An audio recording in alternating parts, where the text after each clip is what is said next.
देखो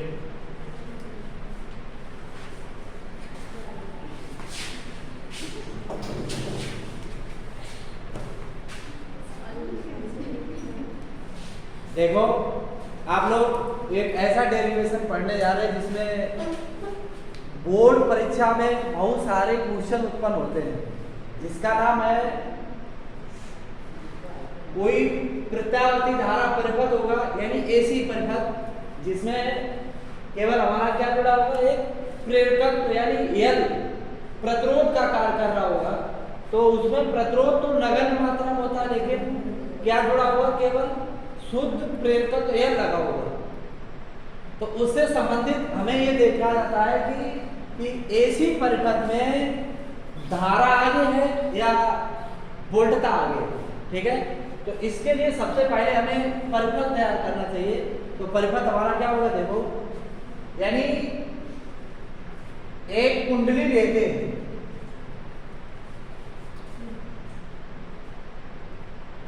एक कुंडली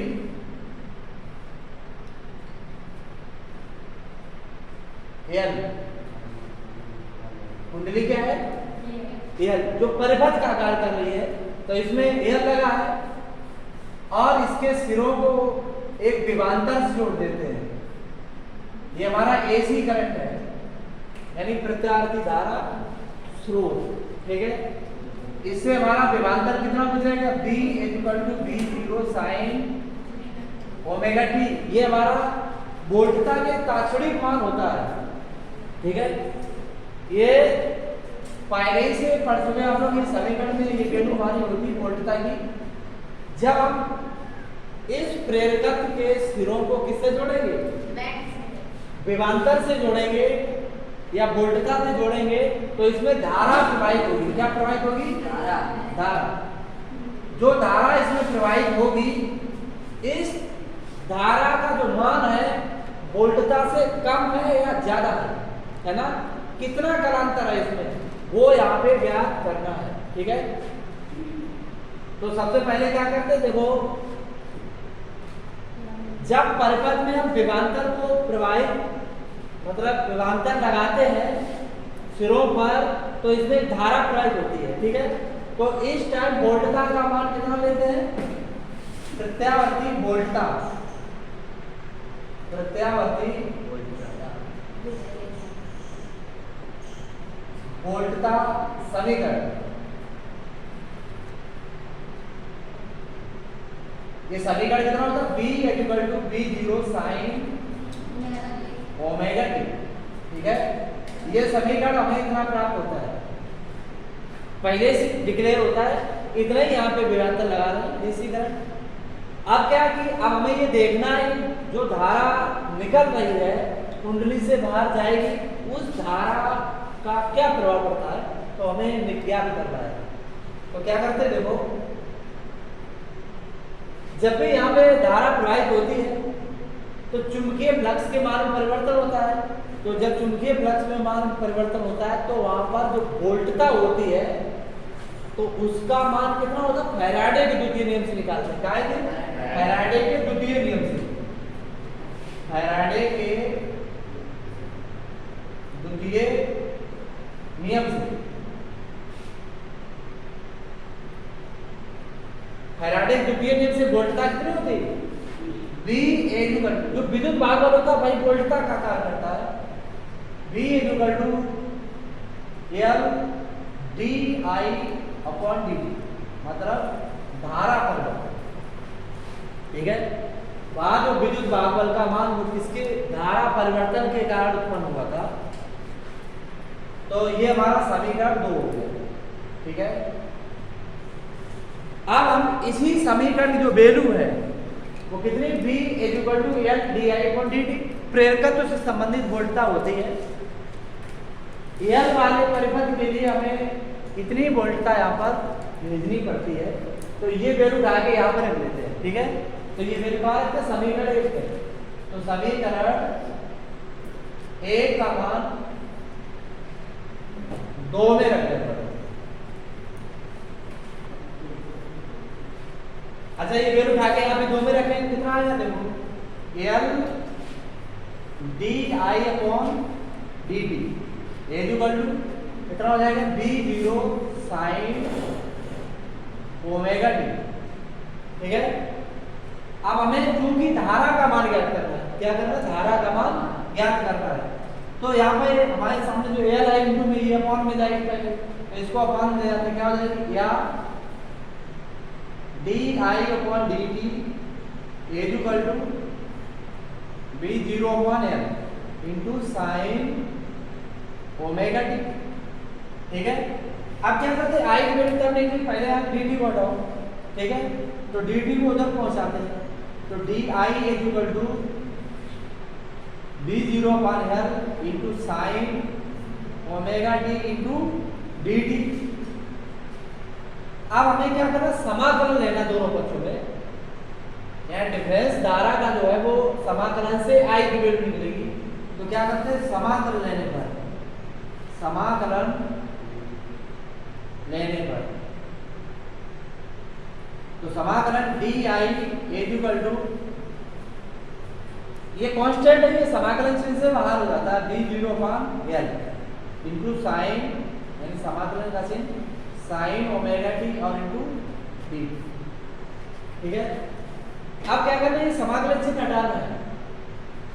अब इसका धारा के सापेक्ष समाकलन कितना होता है, 1 होता है, जो यहाँ 1 इंटू में है, 1 का समाकलन धारा के सापेक्ष आई होता है, कितना होता है, आई, तो इसका वैल्यू यहाँ में आई आएगा। तो इधर बी जीरो अपॉन एल, या साइन का समाकलन करना है, तो साइन का समाकलन क्या होता है, कॉस माइनस में कॉस ओमेगा टी, इसका जो कोफिशिएंट होता है गुणांक, वो अपान में रहता है, यानी अपान, और इसका समाकलन हो गया। ठीक है, क्योंकि इंटीग्रेट साइन ओमेगा टी बराबर डी टी बराबर minus cos omega T upon omega, ये इसका फार्मूला होता है। ठीक है, यहाँ जितना भी कांस्टेंट होता है टी के रिस्पेक्ट में, वो अपॉन में चला जाता है। ठीक है, अब पूरा डिटेल तो नहीं हो सकता, अभी आपको बताता हूँ। और क्योंकि यहाँ पे इंटीग्रेशन डी आई की वैल्यू कितनी हो गई, आई, इसका समाकलन आपका ही हो गया। तो अब इनको बाहर लेते हैं, तो I is equal to minus B zero, minus से बाहर हो जाएगा, ओमेगा एल और इंटू कॉस ओमेगा टी। क्योंकि धारा का जो समीकरण हमारा व्यापक था वो था आई बराबर आई जीरो साइन ओमेगा टी, तो इसे साइन में चेंज करना है, इसको साइन में चेंज करना है। तो अब हम इसे लिख क्या सकते हैं, cos 90 माइनस थीटा बना सकते हैं, इसे क्या बनाएंगे, cos 90 माइनस थीटा। तो आई इज इक्वल टू यहाँ हो जाएगी minus B zero upon omega l into sine 90 minus theta, theta के स्थान कितना है, ओमेगा टी है। साइन 90 माइनस थीटा पहले से आप जानते क्या होता है, कोस थीटा होता है, तो मुझे साइन में लाना था, इसलिए साइन में इसे चेंज करना पड़ेगा। आप क्या करते हैं, ये माइनस चिन्ह हटा देते, क्यों, धारा में माइनस चिन्ह नहीं होता है, तो इससे माइनस चिन्ह कॉमन लेते हैं, क्या लेंगे, कॉमन, यानी साइन माइनस थीटा हो जाएगा। तो यहाँ पे साइन माइनस थीटा क्या होता है, माइनस साइन थीटा, तो माइनस चिन्ह यहाँ पे आएगा, क्या हो जाएगा, प्लस, तो इसे हम b zero upon omega l into sine, और ओमेगा टी इधर कर लेंगे, ओमेगा टी माइनस 90 डिग्री आई। अब चूंकि समीकरण हमारा व्यापक नहीं है अभी, तो इसे या आई इज इक्वल टू, इतने को हम देखो बी अपॉन उस वैल्यू जो है वो किसके बराबर मानते हैं, आई जीरो बराबर, तो इसे हम आई जीरो और इधर साइन ओमेगा टी, और 90 डिग्री रेडियन क्या लिखते हैं, पाई बाई 2, 90 डिग्री रेडियन क्या लिखेंगे, पाई बाई 2 लिखते हैं। तो ये हमारा एक समीकरण प्राप्त हुआ है, इसे समीकरण नंबर 3 डालें। ठीक है, अब हमें समीकरण 1 और 3 से कंपेयरिंग करने पे मिलता है कि दोनों में कौन 90 डिग्री आगे पीछे है। तो इसकी वैल्यू पहले समीकरण के अपेक्षा कितनी कम है, 90 डिग्री कम है, तो इससे ये साफ जाहिर होता है कि प्रत्यावर्ती धारा परिपथ में वोल्टता धारा से 90 डिग्री अग्रगामी है और धारा वोल्टता से 90 डिग्री पश्चिमगामी है। यह जबत भाषा एक ही अर्थ एक ही है। तो चूंकि समीकरण 1 व 2 नहीं 3 से स्पष्ट है कि प्रत्यावर्ती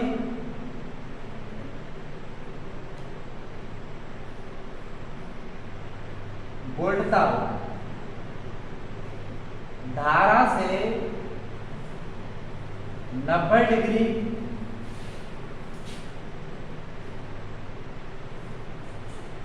अग्रगामी है। अग्रगामी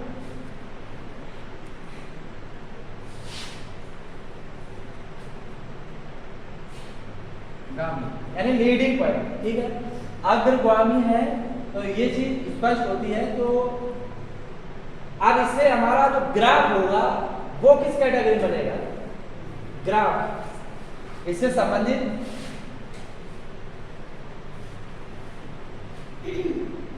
ये रही हमारी वोल्टता, ठीक है। जो वोल्टता हमारी वो ये, तो यहां पर अग्रगामी कौन है? वोल्टता अग्रगामी है। तो ये हमारी धारा सही, तो वोल्टता को हम ऊपर से मान सकते हैं, या धारा पश्चिमगामी है तो इसको डाउन से मान सकते हैं। कहां से? डाउन से।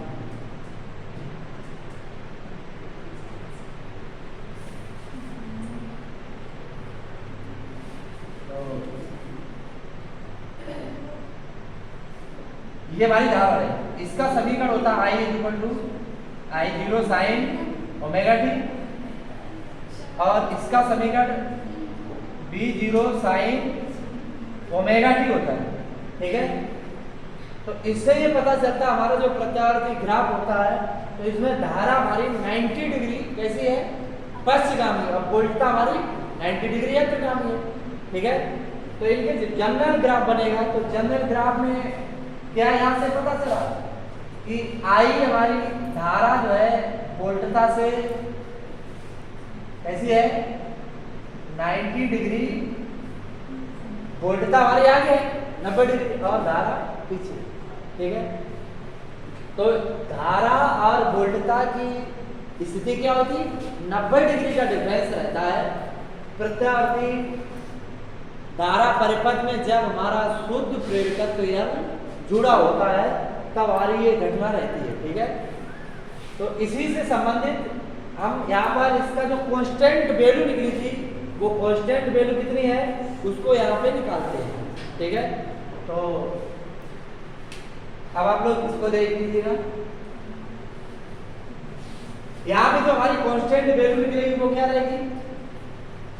अभी इससे यहाँ स्पष्ट हुआ था हमारी जो B0/ओमेगा बराबर वैल्यू कितनी मिली थी? इसके बराबर I0 था। कितना था? I0 था, ठीक है। या B0/I0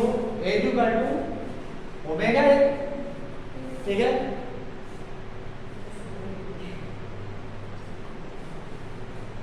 जहां ओमेगा n एक भारतीय प्रतिघात है, जहां ओमेगा n